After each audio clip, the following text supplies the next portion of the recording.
Assalaamu calaykum saaxiibayaalow. Sheekadeena maanta waxay ku saabsanaan doontaa nin kibir badnaa misena kibirkiisii ku kufay oo ay ka raacday wax uu ka shalleeyay. Ninkan wuxuu ahaa geeljire la nool qoyskooda, wuxuu ku noolaa baadiye, waxa uu ka dhergay caanihii geela, waxa uuna noqday nin kibir badan. Wax walba wuxuu dooni jiray inuu dilo ama uu daandaansado. Maalin maalmaha ka mid ahayd ayaa waxa uu arkay doonfaar ag maraya xaafadda. Aroor subax ayay ahayd, kadib wuu ka daba cararay, wuxuuna eryaday doonfaarkii.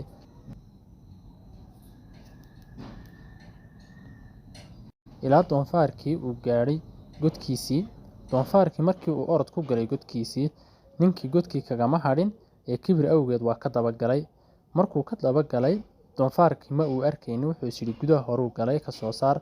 Kadib ninkii waxa uu galay godkii. Doonfaarkii wuxuu is yidhi godkii ka soo bax, waa ka ninkii kuu soo galay. Doonfaarkii xagga sare ayuu maray, ninkiina xagga hoose.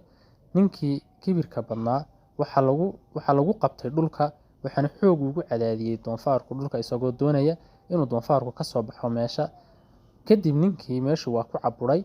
Doonfaarkii hore iyo dib midna waa u bixi kari waayey, ninkuna dib iyo hore midna waa u bixi waayey.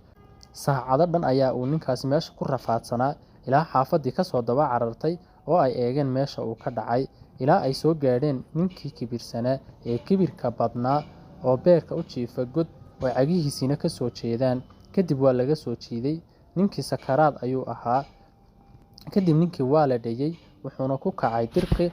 Markaasi kadib waxa loo qaaday xaafadda, kadib waa la baxnaaniyay ninkii kibirka badnaa. Hadda kibirkii waa joojiyay.